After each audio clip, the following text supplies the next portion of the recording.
Blue stake is the worst part of Balatro. Now that is an opinion shared by most of Balatro's top players. The video we're going to be responding to today is by Focus Shock. Amazing video, makes great videos, makes great video essays about Balatro. I'd really advise you to check him out.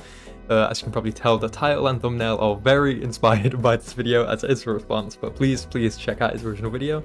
Obviously, Dr. Spected made a great video too about the pair problem, and even Local Thunk himself believes that blue stake is the worst part of Balatro, and maybe most of you do too. So I'm gonna give myself a little task and I'm gonna make a case for blue stake, the lawyer's defense. Why blue stake isn't the worst part of Balatro. Also, this is kind of my first little video essay, so if you do enjoy it, I'll be making more, maybe about like updates I want as well. Copying Focus Shock again, I'm sorry Focus Shock, please forgive me. And maybe just giving discourse on the game as a whole. It's a fun game, I like talking about it. Anyway, let's get into it. So I think it's important to talk about what each stake does for the difficulty of the game. So red stake obviously harms your money, it gives you no money on the small blind, which might not appear to be too much of an issue at first, but obviously as you get into the higher stakes, you're like, damn, I really wish I had that money. But I think a valid difficulty increase. Green stake gives you higher scoring requirements, but no one really remembers the difficulty of green stake because purple stake comes along later anyway.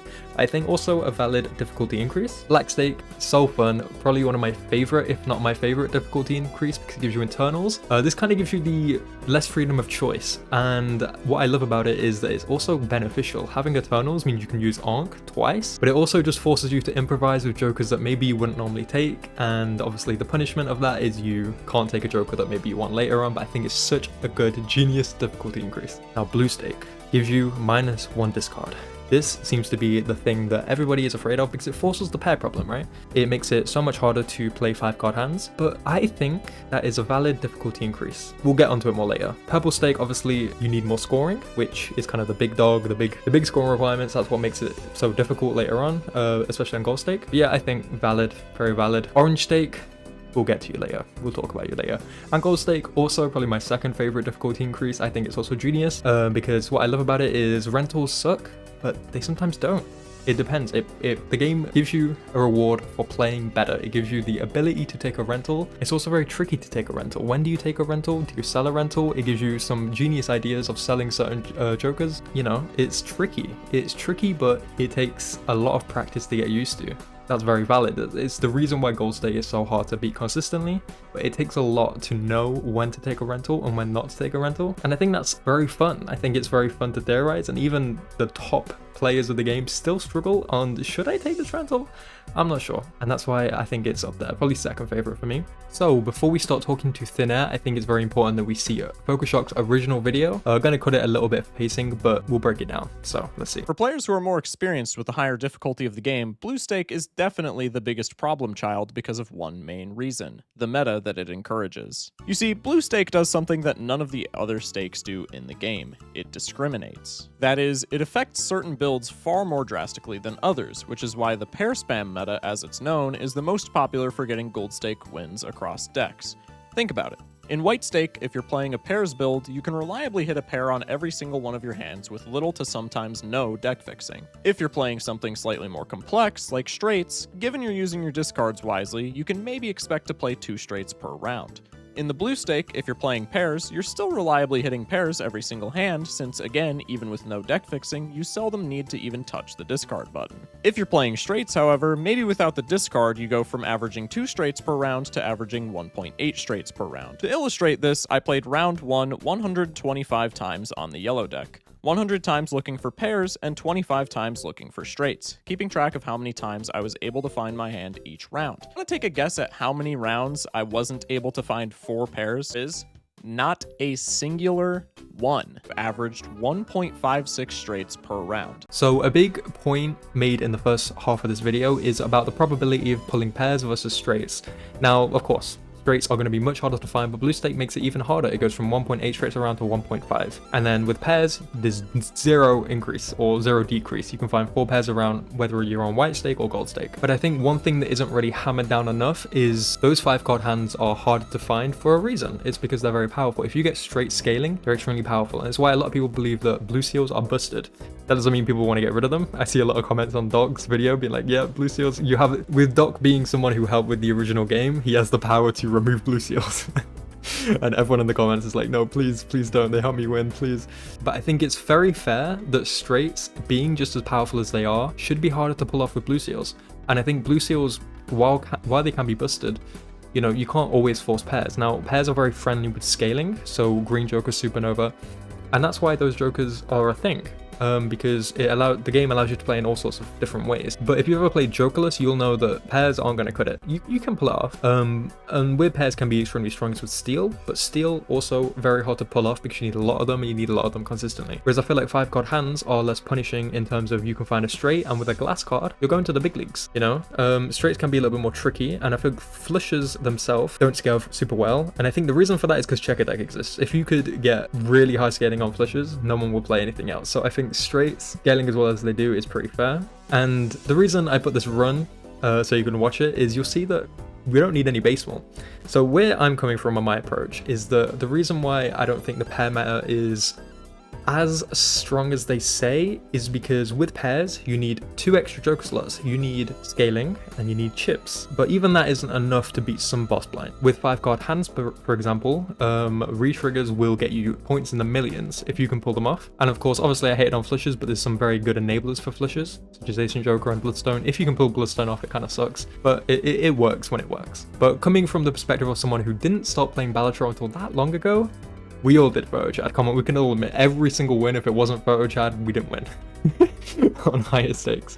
But the pair meta, I think, is a reason because it's lazy. It's a lazy way of getting a victory, and it's quite consistent. And a lot of people just don't want to put in the effort of finding that 5-card hand or building towards that 5-card hand if you don't have a Joker that specifically enables it. Playing non-consistent hands. Pairs are widely punished by 3 bosses in the game: the Needle, the Eye, and the Violet Vessel. The Needle and the Eye are silver bullet bosses for pair builds because of the fact that pairs tend to stack their score over the course of finding multiple hands. Needle only wants you playing one hand, and on builds where your scoring isn't coming 100% from your Jokers, the Eye essentially does the same thing. The Violet Vessel is also sometimes a run-ender just because 1.2 million points is, well, a lot of points. The Wall is obviously a similar boss, but it only doubles the amount of score that you'd normally need to beat the boss, which makes it pretty surmountable. In contrast, here are all of the bosses that are bad into bigger hand setups. Okay, so now we're on the boss blind talk. This is one of the more interesting ones. So we're going to go through them one by one, and let's see what he says. Some honorable mentions here include the Hook, the Wheel, and every single one of the bosses that debuff Card.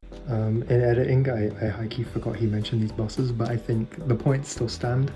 About the debuff cards, you know, you can work around them, and the Hook, very annoying, but it really depends how you prepare for it. Bosses I think are usually easy enough to navigate, but especially depending on what build you're running, they can silver bullet you a non-zero amount of the time. But to continue, the Arm downgrades your hand levels, which can be really bad for larger hands, since traditionally the scaling per planet is immensely higher than pair scaling. So this is probably the point that I disagree with the most in this video, and that is that the Arm is more detrimental to a 5-card hand. I completely disagree with this, because most of the time when you're playing a 5-card hand, you're looking to get out in 1, maybe 2, but usually 1.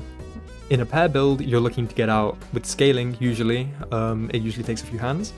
And sometimes your planet levels are all you've got, so that boss has really been a choke point for me in a pair build because you're losing so much points, so many chips. Something very important is you also have time to prepare for the boss blind, so this is a reason why you don't jump into it immediately. And then with a 4-card, 5-card hand, you can bring glass, bring steel in, and being able to place it where you want to place it is going to be really nice, and hopefully make you get out of there with maybe 1 level lost. Whereas a pair build, you'll need much more steel, much more glass to actually make that possible to get out in 1. Monoclay decreases your hand size and makes it immensely harder to cycle for cards that you want to play. Okay, yeah, the Manacle sucks. We'll be honest, the Manacle sucks, but this is where you need to fix your deck for the Manacle. Sometimes even a fixed deck might struggle with the Manacle, which is a pain, but again, you have time to prepare, maybe bring some Justice, maybe bring some Deaths, but still just a very annoying boss. The Serpent does the same thing, but in a different fashion. The Serpent can be annoying when trying to play a 5-card hand, but I think it's pretty generous in the sense that you get a lot of hand size, which also helps you. But again, time to prepare, you want to make sure you have a fixed deck going in, and I think it's kind of like the opposite end of the spectrum with the Manacle. I think the Manacle is a lot more punishing than the Serpent, and usually with 5-card hands, it's not that big of an issue unless maybe you're not quite there, deck fixing wise. And the Water does the same thing, but way worse. The Water is really annoying. I can't really disagree with that too much. It is a very punishing boss.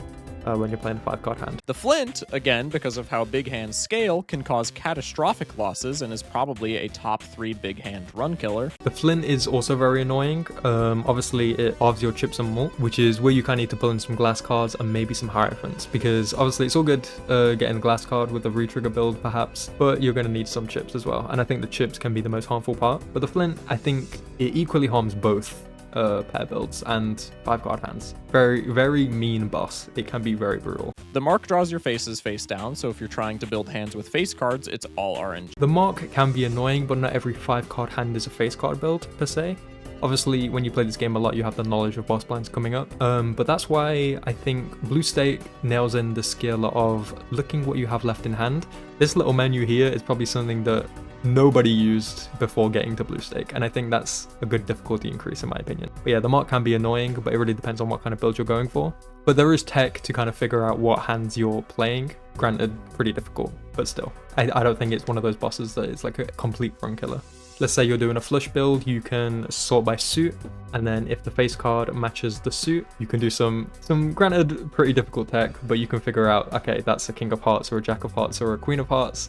How many of those do I have? Yeah, we should be fine. Let's play the hand. Needle kills you if you don't top deck whatever hand you need, and similarly, the mouth does the exact same thing but slower. Needle, I think, is something that's more brutal with pair builds, not 5-card hand builds. Obviously, they're still very difficult, but again, really depends where you're finding it in your run. I think the needle is much easier to do when you're first starting. It's very easy boss blind when you're first coming up. But I think for 5-card hands, it's favored to have it maybe later on. Instead of the middle, I think for a 5-card hand, the needle is more annoying. But later on in the game, hopefully you've got like more deck fixing that you can pull the hand and that hand scores well enough. But again, prep time, you know, it's like Batman prep time can beat anyone. Whereas I feel like a pair build is a lot harder to prepare for because you need to make a big jump. Maybe you're playing 4 hands around, you're getting good scaling, but how do you beat it in 1? Obviously the score requirements aren't as high, but it can still be very difficult, and there's less things you need to do. You need to find a specific joker rather than maybe a tarot card, because obviously you need tarot generation and certain cards to make 5-card hand works. Make 5-card hands work. Does the exact same thing but slower. Only one hand type, very brutal. There's obviously ways to prepare for it, but still, just brutal thing to come against. House turns your opening hand face down, which can make it impossible to find the hand that you want. And of course, Dr. House, first hand drawn face down. There's definitely tactical ways to work around this, but still, it's one of those bosses that are very irritating. But you can discard the hands, and let's say you're going for a straight. You're not just looking for one straight. Maybe this is more harmful if you're going for a very specific card. That can be very annoying. But if you're just going for that specific hand, maybe once or twice, you should be able to scrape your way out of that. And the fish turns all of your cards that you draw after playing a hand face down, which will make it impossible to find the hand that you want. So the fish is very annoying, but hopefully if you're playing a 5-card hand, you're getting out in 1. I've said that a lot. I feel like I'm repeating myself a lot because a lot of these bosses are kind of in the same genre of, you know, not being able to see a specific card, but that's what bosses do. They harm the certain build you're trying to go for, and you've got to work around it somehow. And with the fish, maybe that's playing your hands first and then discarding, or discarding everything and then finding your hand, or maybe just playing like a few cards, but it's very brutal. It's kind of on the same level as the needle with a 5-card hand. Honorable mentions for finishers are the Verdant Leaf, which cooks higher hands that rely on glass and steel, and the Cerulean Bell, which will always highlight the middle card you need for a straight. Albeit these two bosses both offer ample counterplay. So yeah, he admits in the video that these two bosses, you know, you can do counterplay with them. Obviously Verdant Leaf can be irritating, but it kind of depends. Sometimes with 5-card hands, maybe your jokers aren't even doing that much work. So maybe you have 3 scoring jokers and then an econ joker. Maybe you start that econ joker, and then obviously with Cerulean Bell, you can bring Death. Hung Men are great, but Death isn't actually very good with Cerulean Bell. Ignore me with that one. Hung Men, or where is that? But even without Hung Men, it's still possible to find your 5-card hand if your deck is very fixed. And hopefully by Anti-8, you have a very fixed deck where you're pulling your 5-card hand reliably. If you're drawing 1.56 straights on average in Blue Stake and above, that has to compete with the score of 4 pairs, and it usually just isn't able to, making pairs the highest win rate strategy by a wide margin. From a game design perspective, this is discriminatory and just flat out bad, as it ensures that certain builds will always perform vastly better than others. This type of restrictive difficulty was also a problem in previous versions of Balatro, where the gold stake used to be -1 hand size, and is a big reason why we now have rental stickers as a part of current gold stake. So this is one of the better points, I think, towards 5-card hands being very suboptimal, but the math of drawing 1.56 straights doesn't account for deck fixing at all, and so, you know, sometimes you can even play multiple 4 of a kinds. Now, sometimes that's tricky. It really depends on the kind of where you're at deck fixing wise, and if you're playing multiple 4 of a kinds, you really should, your run's probably on the decline if you have to play multiple and you're not just getting out in one.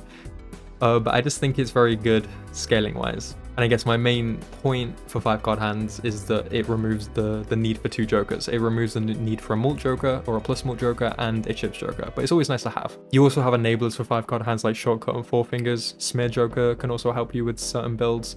However, I don't think Smeared is very good. It actually usually kind of ruins your build a lot of the time. It's why Asian Joker, while being a rare, is usually not very powerful unless you have some sort of boss reroll. But I guess the main focus of this video is more to straights and 4 of a kind, and you know, I assume those 5-card hands. Flishes aren't really discussed all too much. But yeah, flishes maybe need a rework, maybe they're okay. I need to really think about that a little bit more. So, discriminatory hands, quite a way to put it. But I mean, it's all fine and dandy saying this, but it really depends on that first shop. You know, if the first shop is a green joker, it's probably a pair build. If it's not a green joker, if it's a runner, it's probably a 5-card hand build. You know, if it's some sort of situational X-malt, it might be a 5-card hand build. It really depends on that first shop. And I feel like maybe something that's not looked into enough is because pairs are quite simple, they're quite easy on the brain. You know, 5-card hands are a little bit more complex, but they can be very rewarding and they get you more scoring. I think most people gravitate towards pairs. We all watched Doc Spector's Gold Stake lesson on the power of pairs, and obviously that's credited to Card Game Andy. Shout out to him. And in all my speedruns, I play pairs and high card, but mainly because it's just quicker. And a lot of people don't want to sink 40 minutes into a Gold Stake run. They're looking to get gold stickers and they don't want to play it. But pairs, obviously, admittedly, even if you gave the discard back, I think it's a lot more powerful. But I think before everyone gets to blue stake, they're usually playing 5-card hands. And I think it's a very valid difficulty increase to make that a little bit harder and make it a bit more complex. Now with 3 discards, you can just kind of discard whatever you want and you'll find those the 5-card hands. But then you actually have to pay attention to this little menu of, where is it? Well, okay, what can I play? And that can be a lot more tricky. You might remember that I skipped past orange stake when talking about the stakes. And that's because that's the real villain of Balatro. Hear me out. So I've been wrestling a lot with the idea of orange stake. Is it unfair? Is it valid? And I think for a while I believe maybe, you know, it makes sense to have debuff cards or debuff jokers and perishables, whatever, you know what I mean? But I feel like they enhance the unfairity of Balatro. And what do I mean by the unfairity of Balatro? I don't even think that's a word. But something the doc said in a video once, I'll play that right now. People suggest the black deck, usually, deliberately, I just skip it, straight up. The reason why is when people say this seed is impossible, it's not actually impossible. What happens is, when you make any normal, sensible decisions, it does result in a loss, usually an early loss, usually in the first 4 or 5 rounds. Things like, I drew 4 diamonds. I try to go for the diamonds flush. I don't draw any more diamonds, and then I just lose on the spot. On the black deck, if you have 1 less hand every hand can be used as a discard, can be used as a throwaway. So if you have less hands, then it's kind of like having less discards, so then maybe you don't draw what you're looking for, and then you just lose. It is still winnable, it is still possible, but maybe the way that you win is doing something really unintuitive, something that you wouldn't be able to do unless you had some prior knowledge of the seed. Things like, I'm supposed to discard all the diamonds because I know I can go for the 4 of a kind or something like that. Maybe I don't open the buffoon pack because I know already there's 2 rentals in there. Maybe I do open the standard pack because I know already there's a gold seal in there. A gold seal which I know I can draw in the next couple of rounds, maybe. The main point here I believe he's trying to stress is the power of hindsight. So the closest Balatro can get to being unfair is if the decision isn't necessarily, it doesn't really make sense.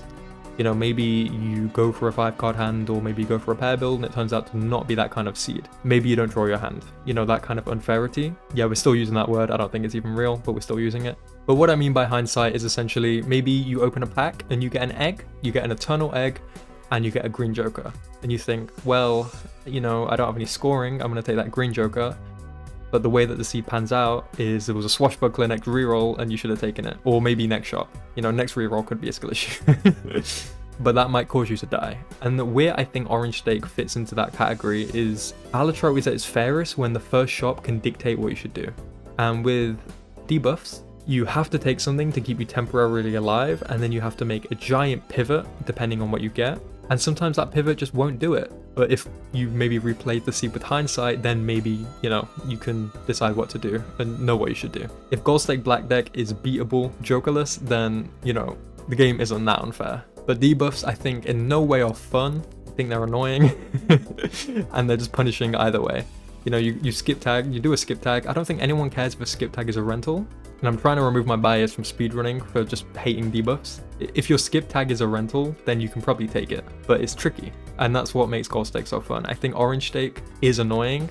And I also think that if cards are debuffed, they shouldn't be rental, because there's no benefit to taking a debuff. There's no benefit to taking a debuff rental most of the time. And I think the Balatro itself already has a lot of just debuff jokers anyway, like ice cream, turtle bean, and orange stake just makes anything a popcorn or an ice cream. And I think that can be very irritating.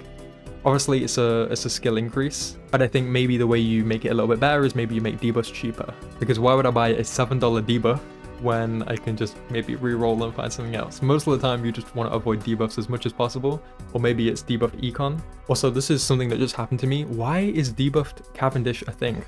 Seriously. Like, the whole point, right, lore-wise, is that the Cavendish is bigger and better than the Gross Michelle, because the Gross Michelle went rotten like years ago, so we all came up with the Cavendish. Putting a debuff on the Cavendish ruins the lore. You work hard for that Cavendish. Why is it debuffed? Anyway, that's just me. But I guess TLDR, I think 5-card hands just need a little bit more brain power to pull off, and truthfully, just like me, probably just like you, sometimes you can't be bothered. Sometimes pairs are nicer. Mindless scaling is quite chill, but those 5-card hands can be very powerful, and it's just utilizing them to their full effect. And while they can be inconsistent, sometimes pairs are. Try pulling off a pair build on black deck. It's hard to get that scaling off. It really is, and sometimes just those planet levels will make you not need that extra joker, or extra 2 jokers. And like you see in this build playing right now, obviously we have enablers for the 5-card build hand, but I don't think the shortcut really did too much for me here. Maybe I'm lying, maybe it did, but we played into it. But yeah, I'd be really interested to see what other people say. Obviously, I'm just a guy with an opinion. Speedrun this game quite a lot, and I enjoy playing it. So yeah, I thought why not add a little bit of discourse, because I'm not sure if I completely agree. But yeah, if you enjoyed, you know, love to have you, stick around. And I'll see you in the next one. Peace out.